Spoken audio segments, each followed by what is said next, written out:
O aplicativo do Cresce São Paulo é a principal ferramenta de acesso aos serviços e comunicação do Conselho.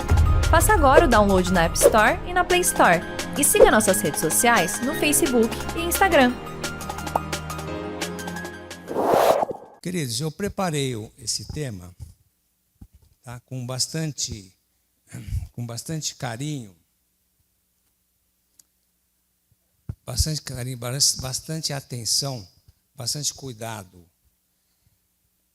porque já há mais de 30 anos em sala de aula, eu aprendi que nós temos que nos colocar sempre no lugar de quem está ouvindo.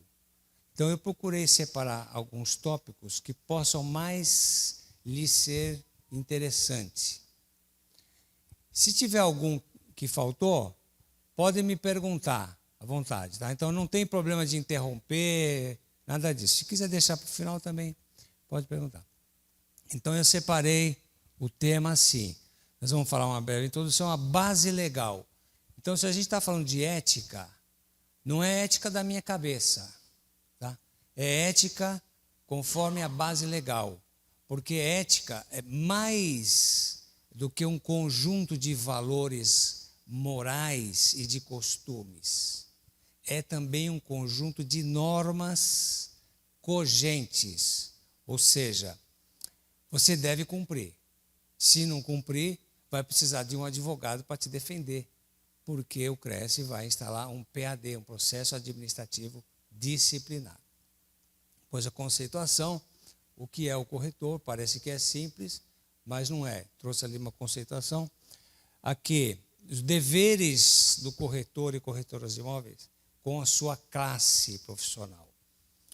Deveres em relação ao cliente, responsabilidade civil, penal, tá? E como nós estamos aqui também na casa do advogado, eu criei um tópico ali de 2 slides, coisa simples, sem, evidentemente, entrar na área de ética, porque nós temos uma comissão aqui que já dá conta disso.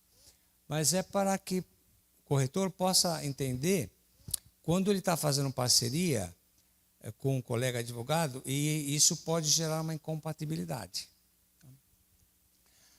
Referências, porque, como eu disse no começo, tudo que eu vou falar está baseado na lei, tá? Na norma escrita, nas decisões dos julgados sobre ética dos processos disciplinares e também na doutrina. A doutrina é especializada sobre o assunto. Tá? E aí uma conclusão. Eu já pergunto para vocês, esse cenário aqui está suficiente ou tem algum outro tema que não está abordado aqui que algum colega gostaria de interpor? Como não há manifestação, então vamos para esse tema mesmo, né? Aqui, eu vou deixar disponíveis os slides, tá? Deixar disponíveis, depois, tanto na OAB também, caso queiram. E ali é só acessar aqui. Já vou agradecer para o Vinícius, tá? O meu assessor lá, que é um garoto novo, que ele que comanda todo esse negócio aí de slide, de código de barra, essas coisas aí. Então, ele colocou o QR Code ali. Então, fica fácil, olha, o código de ética profissional está aqui. É um código bastante detalhado, bastante rico, que traz as condutas que o corretor de imóveis deve perquirir. O código de processo disciplinar, ou seja, houve ali uma conduta não ilibada, uma conduta não coerente, uma conduta que resvalou o código de ética, ele vai sofrer um processo. Este processo tem um trâmite, tá? É um direito constitucional, devido ao processo legal. Então, como é que vai ser? Tem que ter uma intimação, tem que começar o processo, tem direito de resposta, né? Tem um julgamento, tem um recurso. Tá? Então, se o colega corretor ou corretora, por acaso, sofrer um processo administrativo disciplinar, não vão infartar, viu, gente? Nada de infarto, ficar nervoso e brigar com a mulher, brigar com a... Nada disso. procura um advogado. Tá? O Supremo Tribunal Federal já disse que aqui no processo disciplinar não precisa de advogado. Foi o Supremo que disse. Eu entendo que foi uma decisão bem infeliz do Supremo. A gente acata porque o Supremo manda, o Supremo não sugere. Tá? A gente acata, mas foi infeliz. Porque quando vem um processo para nós, que ele, para recurso, por exemplo, em grau de recurso, que o corretor ou a corretora se defendeu sozinho, a gente vê ali, né, doutor Maurício, quanta falta faz um advogado. Porque o nosso trabalho é a defesa. Nós não somos juízes. E muitas vezes o corretor ou a corretora, ele vai lá e fala coisas que o advogado jamais iria dizer para ele falar. E nós não estamos falando de mentiras, não. Porque quem acusa é que tem que provar. Se você é um corretor que está sendo acusado, não é para você chegar lá e fazer a sua própria defesa sem os elementos técnicos de rigor que um advogado que vive nessa profissão tem. E ali, a lei também, a lei 6.530, a lei que regulamenta a profissão de corretor de imóveis. Tudo bem, queridos? Então, até aqui é a base legal. Tá? Tudo que eu vou falar está lastreado aqui. E também nos outros. Vamos lá. Aí, não voltou. Ué. Aí. Conceituação. Tá? Então, o que é a ética? Ética é um conjunto de normas e procedimento comportamental no exercício de uma profissão. Tem ali uma referência bibliográfica. Então, é um conjunto, não é uma só. Por isso que eu coloquei lá o código de ética, a lei que regulamenta a profissão e o código disciplinar. Tá? É esse conjunto. Estas normas, elas foram criadas com base em valores morais. Tá?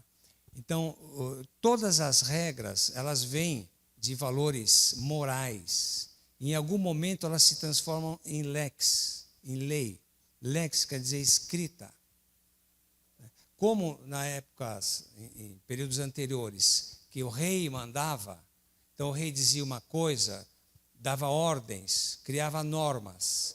Depois o rei, quando estava de mau humor, agia de outra maneira. Então, na época do Império Romano, dos gregos, dos nossos primitivos, foi criada a ideia de lex, de escrita. Rei, tudo que você quer, você vai ter que escrever. E hoje o nosso rei é o parlamento, é o Congresso Nacional, que cria essas regras. Então, todas as regras, elas vieram de um conjunto de normas morais, comportamentais da sociedade, que se transformaram em lei. Vamos lá. Corretor. Quem é o corretor? O que é o corretor? O que ele faz? Ele é um profissional do mercado imobiliário, pessoa física ou jurídica inscrita no Conselho Regional de Corretores de Imóveis. Está aqui, ó, na Lei 6.530 de 78. Depois vale muito a pena os senhores e as senhoras buscarem ali pelo QR Code para ler e ler a lei inteira. Tá? Ora, física ou jurídica, todo mundo já sabe isso, não é? Tem até aqui um representante de Ebara, representante aqui da parte empresarial, não é isso? Então, tanto faz, física ou jurídica. Tá? Inscrita no conselho. Ora, essa inscrição no Conselho Regional de Imóveis, ela é facultativa ou é obrigatória?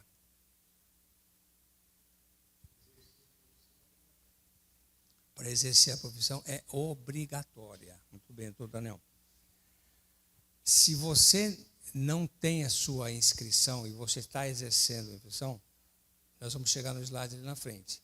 Há várias sanções civis e penais, como advogado. Quem a gente chamava antigamente de rábula. É a pessoa que conhece bem o direito, mas não tem inscrição na OAB, não passou na prova da OAB, não pode exercer. Sabe muito, mas ele não tem essa autorização. No corretor de imóveis, da mesma forma. A missão do corretor é a intermediação. Ele oferece ao seu cliente todo o suporte, desde o início até a conclusão. Tá? Então, o corretor diligente, o corretor deve ser diligente. Está lá, oferece o que o senhor quer, o que a senhora quer, vai traçar o perfil dele. E, ao mesmo tempo, ele tem que se comunicar. Tá? Então, ele se comunicar. Ele vai oferecer do início ao final. Como é que ele deve oferecer isso? É pessoalmente, tomando um cafezinho com o cliente, tomando um chopp, ou é por e-mail, ou é por WhatsApp, ou é por carta escrita, ou é por áudio. Como é que o corretor deve fazer essa intermediação? Como ele deve fazer isso? Como é que os senhores acham isso? Como é que os senhores fazem? Vamos pegar aqui o corretor mais, nosso veterano. Como que é o seu nome mesmo? Sou Benedito. Como é que o senhor oferece para o seu cliente esse suporte para a intermediação do negócio? O senhor escreve, o senhor usa o e-mail, o senhor usa o WhatsApp, o senhor toma um café, o senhor conversa pessoalmente. 45 anos atrás. Uma salva de palmas para eles. Ó, o nosso...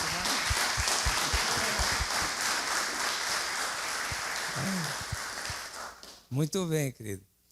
45 anos atrás era suficiente. Tá? O meu pai dizia, o que você falar, você cumpre. Quando você tiver bigode, você vai tirar um fio de bigode e vai colocar ali. Eu não gosto de bigode, não usei bigode. Mas era assim. Hoje, gente, vamos pegar um corretor novo aqui. Quem é o corretor mais jovem aqui? Vamos pegar uma moça aqui, vai, senhora. Olha lá, o WhatsApp, tá? O WhatsApp. Porque na época do nosso querido ali, era diferente. Hoje você tem que registrar, gente. Nós, advogados, nós vivemos de provas. Nós ganhamos ou perdemos uma ação conforme as provas que nós temos. Então, eu sempre, nas minhas exposições, eu oriento. Documentem os fatos. Documentem a intermediação. Porque ali você tem data, você tem qual é o imóvel que está sendo negociado, né? Você tem a pessoa que você vai indicar, você vai constituindo as provas. Eu percebo que tem cliente que, às vezes os corretores me procuram, tem cliente que uma hora ele manda e-mail, outra hora ele fala pessoalmente, outra hora ele telefona, outra hora ele manda áudio. Então ele usa dessas várias plataformas. O que eu oriento? Que cada um de vocês escolha uma plataforma. Se for e-mail, para mim é mais fácil, porque no e-mail você já dá o print ali e já o junta no processo. Mas ele mandou um áudio. Você responde pelo e-mail. Falou, conforme o áudio que você me mandou, assim, estou levando o cliente assado lá no endereço, tal. E você vai trazendo um histórico. Se em algum momento isso virar processo, porque muitas vezes o cliente, ou esse cliente, ele vai lá no Cresce fazer uma reclamação do corretor. Então, as provas é que tem que estar pré-constituídas. Vamos lá. E é sempre do início à conclusão. O problema está lá na conclusão, que muitas vezes, chegar na conclusão, o cliente, vamos dizer, afasta o corretor, porque não quer pagar a comissão que lhe é devida. Então, está lá, deveres com a classe agora. Cumpra o corretor de imóveis em relação ao exercício da profissão e a classe. Tá? Eu pensei aqui, queridos, apenas alguns exemplos, porque senão a gente ia ficar 4, 5 horas de palestras aqui, tá? Então, primeiro, prestigiar as entidades de classe, contribuindo sempre que solicitado. Então, se o Cresce, através dos seus delegados, seus conselheiros, pedem a participação, pede algum trabalho, né, normalmente é voluntário, como acontece também na OAB. Todos que trabalham no regime voluntário. Então, é dever do corretor, do profissional corretor, prestigiar a classe atendendo aos convites, aos eventos. E tal. Depois, zelar pela existência, fins e pesquisas dos conselhos. Tá?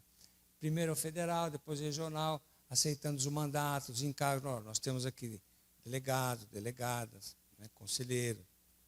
Tá? Colocar-se a paz da legislação vigente e tal. E eu grifei ali o inciso 4, porque o conselho ele funciona assim. Primeiro é federal. O Cresce tem uma entidade federal lá em Brasília. Brasília reúne todas as entidades federais. E as regionais estão nas capitais dos estados. Então, vamos lá. Ainda, deveres com a classe. Anuidade. Todo mundo gosta de pagar anuidade aqui? Que ninguém levanta a mão porque gosta, tá? Todo mundo gosta. Gente, a anuidade é extremamente importante para a classe. Para todas as classes. Se for enfermagem, se for medicina, se for engenharia. Porque reúne uma verba que vai lá para o Conselho Federal, depois ela é redistribuída. Né? Então, tem aí um cofre, tudo isso vem, né? Tem a despesa do palestrante, o palestrante vem voluntariamente, mas tem o transporte, tem a hospedagem. Todo esse arcabouço de funções é custeado pelas contribuições. Né? Além disso, tem a fiscalização. Né? Se você tem aí, nós viemos de São Paulo para cá, o Petrúcio, né, me mostrou vários empreendimentos. Olá, empreendimento, tal, empreendimentos grandes. O que o Cresce faz? Ele vai lá vistoriar se tem corretor trabalhando ali. E se não tem, multa, processo administrativo disciplinar, né? E até onde a gente sabe, não há assim, interferência política de jeito nenhum. Pode ser imobiliária grande, imobiliária pequena, qualquer que seja. Se a fiscalização vai lá e pega, ela autua. Então, o Cresce, ele recebe essa verba, essa anuidade, que vem da federação para os estados, depois o município, todo esse dinheiro da anuidade. Então, nós devemos essa contribuição. E parece que é muito, mas não é. Porque o arcabouço de informações que o Cresce disponibiliza para o corretor e corretora é enorme, gente. Então, é obrigatório, tá? Vamos lá.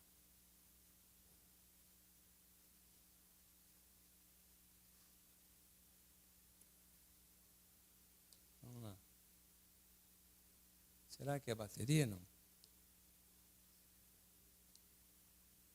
Foi. Aqui, eu trouxe um julgado, tá? Para vocês entenderem que é bem sério isso aqui. É um julgado aqui, ó, da 4ª turma do Tribunal Regional Federal. Recente, de 2021, olha lá. O Cresce tem lei específica que disciplina a cobrança das anuidades dos contribuintes sujeitos à sua fiscalização, tá? Então, tem o limite mínimo e máximo. Então, se o corretor ou corretora achar que não deve pagar, vai sofrer uma execução. Tá? Aqui é um julgado do tribunal, que confirmou claramente. Há vários julgados assim. Eu peguei um para exemplificar apenas. Mas há vários julgados que confirmam essa possibilidade de cobrança mesmo. Aqui, deveres com a classe. 728 do Código Civil. Vejam que a legislação ela é esparsa. O Código Civil, né, o direito civil é o direito mais antigo do mundo, ao lado do direito penal. E ainda hoje, no Código Civil, que é um arcabouço enorme de normas civis, ele traz isso aqui, olha. Se o negócio se concluir com a intermediação de mais de um corretor, a remuneração será paga a todos em partes iguais. Tá? É aquela regra do 50, vocês devem conhecer. Agora eu pergunto, um pode ficar com 80% e outro com 20%? Pode? Você aceita ficar com 20%? Exatamente. Se combinar, pode. Tá? Por isso, mais uma vez, a colega ali, muito bem, o WhatsApp está documentado. Se combinar, pode. Se não combinar, é 50. Tá? Veja, legislação civil. Ainda, deveres em relação agora aos clientes. Inteirar-se de todas as circunstâncias do negócio. Todas as circunstâncias, eu vou voltar aqui. Recusar a transação que saiba ilegal. Há colegas advogados, que muitos trabalham no Cresce, buscando afastar deste negócio, né, a lavagem de dinheiro. Né? Então, se vocês têm um cliente que você percebe que é ali uma lavagem de dinheiro, você não pode pôr a mão nisso, porque vai responder processo ali na frente. Tá? E, às vezes, os sinais são claros. Né? São claros. Outro dia mesmo, o corretor chegou lá e me procurou. Olha, o chinês está querendo fechar um negócio de 30 milhões de reais. Mas ele quer dar 20 milhões em dinheiro. 10 milhões no banco com a documentação. Eu falei, olha, isso aqui é lavagem de dinheiro. Isso aqui vai te dar problema. Qualquer Ministério Público ainda envolvia uma senhora idosa no negócio. Qualquer Ministério Público vem aqui e anula isso, e vocês vão responder criminal. Então, é importante a gente estar aqui, recusar que você saiba ilegal. Esse saiba ilegal aqui, os juízes têm interpretado de uma forma extensiva. Ora, você é formado, você tem carteira do Cresce, você é um cara letrado, você tem condições de imaginar isso aqui.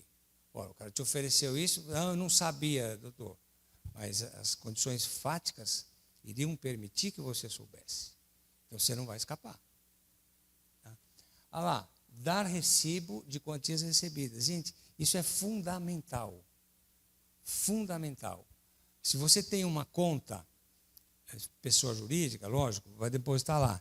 Pessoa física, você tem que deixar uma conta clara ali para levar em juízo, se for o caso. Todos os valores que eu estou recebendo naquela conta. O juiz pediu, está aqui, excelência. Tem que dar recibo. Contratar sempre por escrito. Na época do nosso colega ali, 45 anos atrás, era mesmo de boca. Ia lá, levava, tal. Não tinha problema. Mas agora tem. Então, tudo é por escrito. Tá? E, mais uma vez, essa parceria entre corretor e advogado, então, um é corretor, tá? O outro é advogado. Não estão no mesmo ambiente, exceto aqui, né? Que nós temos até o presidente. Mas o corretor está no seu escritório, o advogado está lá no outro endereço, outro escritório. Ele leva o contrato para o advogado, que ele tem o expertise em examinar o contrato, as cláusulas do contrato. Né? Vai ajudar e muito o corretor de imóveis. Depois aqui, receber somente de uma única parte, salvo se for por consentimento. Isso aqui também dá muito problema nos processos disciplinares, aqui às vezes a gente ajuda. Ora, o camarada quer pagar 1 milhão, o outro está vendendo por 1,5. Ele consegue baixar de 1,5 para 1,200. Vai receber a comissão daquele lá. E vai receber um por fora desse aqui, porque ele baixou de lá. Está certo isso? Pode, gente. É legal? É bom colocar 50 mil a mais no bolso? Não pode, gente. Não pode. Só se você combinar com o outro. Falar, eu baixo aqui, e porque eu vou cobrar dele ali. Às vezes o cliente aceita. Porque fala, eu já vou te pagar tanto de comissão.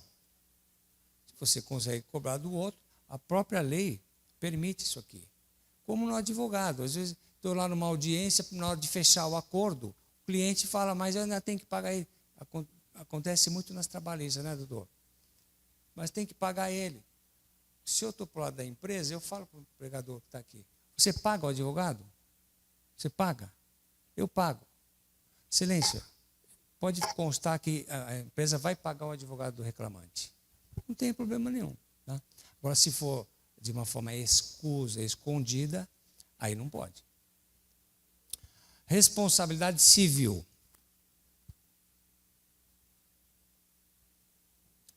Deixa eu voltar aqui um pouquinho, que tem ali, ó, aqui todas as circunstâncias, ó, todas as circunstâncias.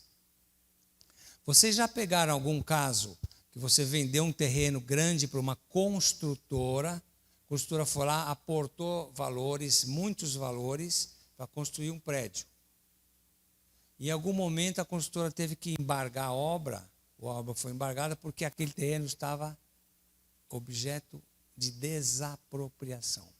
Já viram isso? Acontece. Tá? Então, o corretor, ó, ele tem que inteirar-se de todas as circunstâncias. Quando você vai vender principalmente um terreno, alguma coisa assim, o mesmo imóvel, você tem que ir no DESAP, Departamento de Desapropriação. Todas as prefeituras, elas têm um DESAP. Em São Paulo, é lá na Rua Conde de Sazedas. Ou se ela não tem um departamento específico para isso, ela tem uma ou duas pessoas ali no seu gabinete que sabe das desapropriações que estão sendo promovidas. Então, aí vem uma certidão que esse imóvel é objeto de desapropriação ou será objeto de desapropriação, porque já estão havendo os estudos, ou então ele não é. Tá? Então, o corretor tem que ter essa diligência, porque os corretores são profissionais do negócio, eles vivem dessa profissão. Isso é um elemento técnico importantíssimo para o corretor, porque senão lá na frente ele vai responder. Tá? Aqui. Ele responde civil e penalmente por atos profissionais danosos ao cliente. E aqui, imperícia, imprudência, negligência, outras infrações éticas. Esse exemplo do desapropriação, ele está onde aqui, gente? Ele está na imperícia, imprudência ou negligência? Ele não foi lá buscar a certidão no DESAP para saber se a área seria ou não objeto de desapropriação.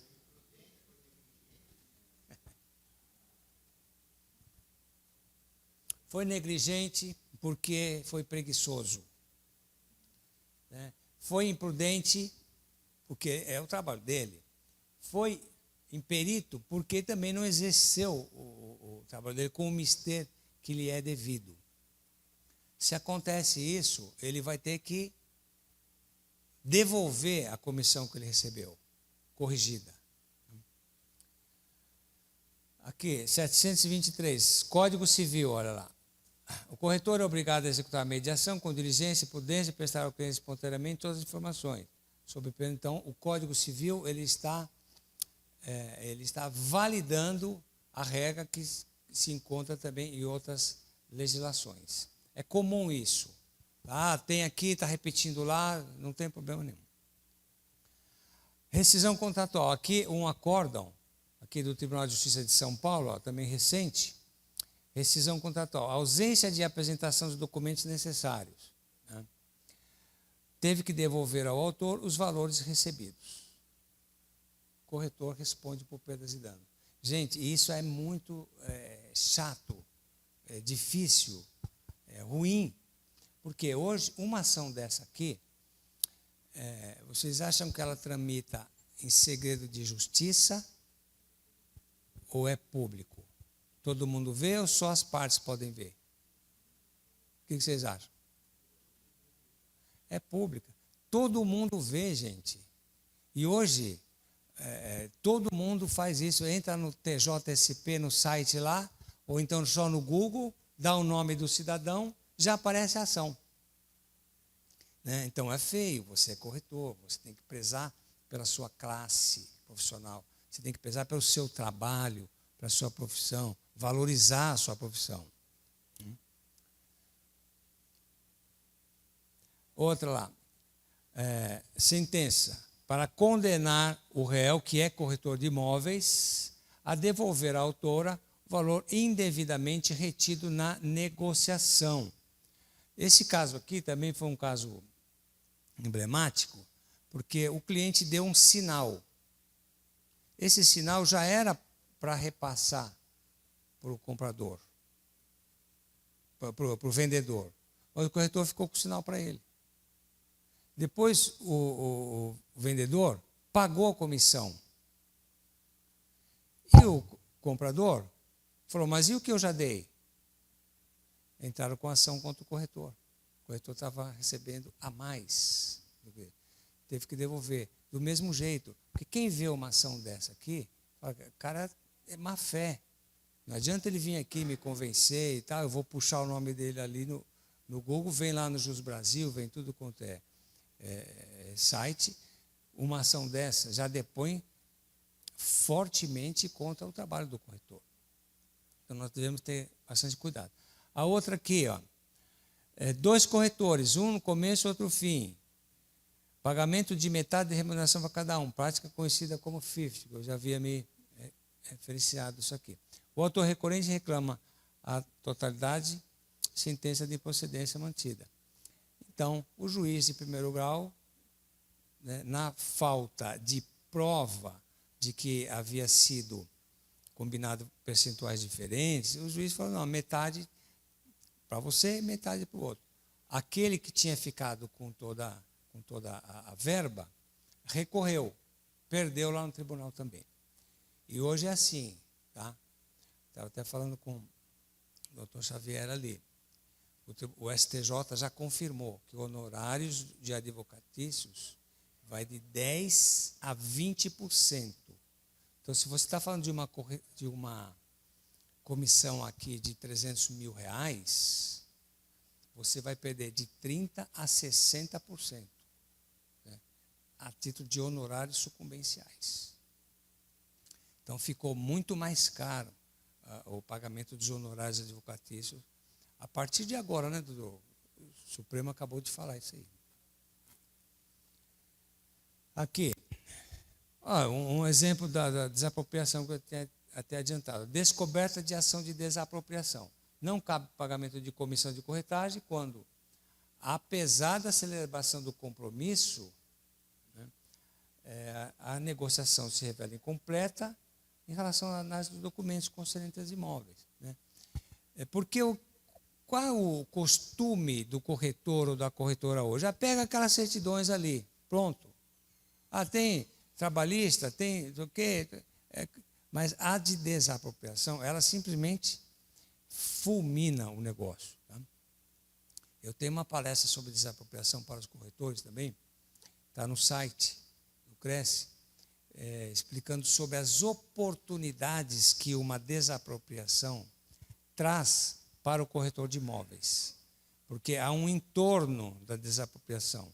Muitas vezes você está desapropriando ali para construir uma estação de metrô.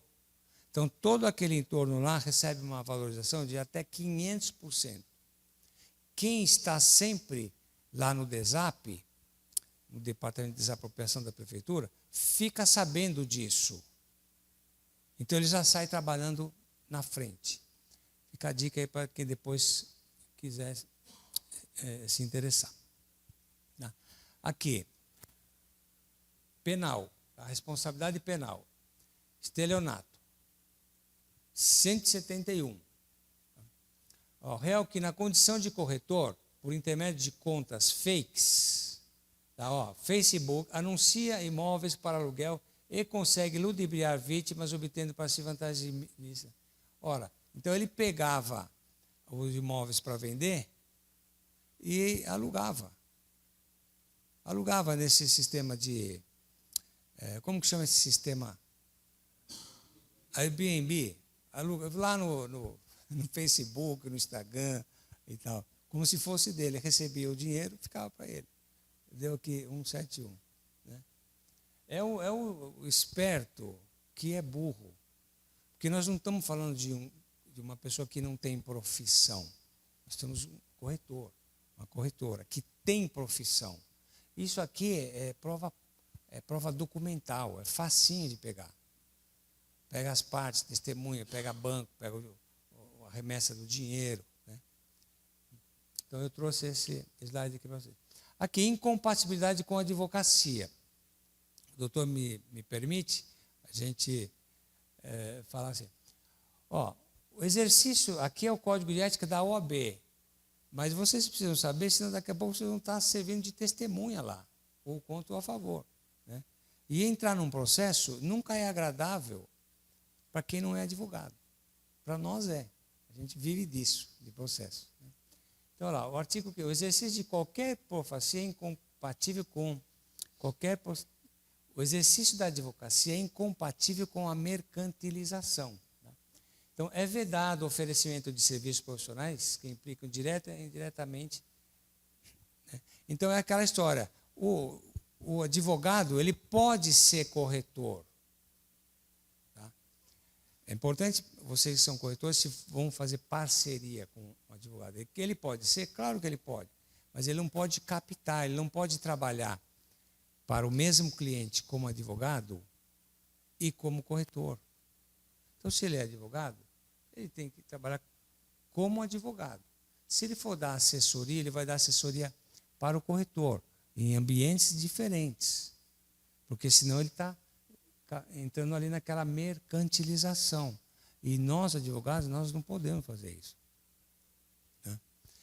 Então, o escritório de advocacia, ele deve fazer só a advocacia. É importante vocês saberem, para vocês distinguirem. Porque, às vezes, infelizmente, alguns colegas ou sabem ou não sabem, mas deveriam saber, porque está na lei. Aqui, até um julgado do TED. Eu trabalhei muitos anos no TED lá de São Paulo, eu trabalhei inclusive na Câmara Recursal. É triste ver um advogado sofrendo um processo, mas acontece. Então, exercício da advocacia, a advogada proprietária de imobiliária. Então, ela era proprietária da imobiliária, alugava, vendia, advogava para eles. Né? Tudo que não pode. Né? Advocacia... ela pode exercer advocacia desde que em local totalmente independente. Tá? Isso é uma jurisprudência assim, já bem consolidada, 2015, e as decisões atuais vêm seguindo esse aresto aí, porque vem do doutor Fábio também, conforme o parecerista, conforme o julgador, ele ganha mais peso, inclusive. Então, lá, o advogado pode atuar como corretor desde que não ocupe o mesmo espaço físico, não divulgue as atividades em conjunto, exercer essa advocacia para clientes de outra atividade, tá? Nos assuntos ela relacionada de ser de natureza contenciosa ou consultiva. Então tem que estar bem separado. Para vocês é importante saber para não se misturarem com um colega que eventualmente não esteja fazendo a coisa certa. Aqui mais um. Aqui é de 2011, reforçando, desde que em local distinto. Então, não é vedado ao advogado exercer outras profissões. Tudo bem, mas separado. A advocacia é exclusiva. Então, já indo aqui para a conclusão, porque não quero me alongar, e deixar, estamos no horário, né? Deixar aqui aberto para eventuais perguntas, caso os senhores tenham. Então, a ética do corretor de imóveis, ela está regulamentada na lei e no Código de Ética, principalmente, mas os senhores viram aqui que outras legislações também resvalam, né, influem na ética, além do arcabouço moral também.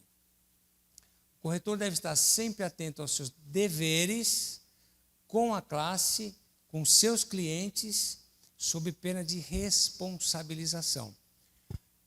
A pena é o detalhe, porque antes da pena vem a sua imagem, vem o seu trabalho.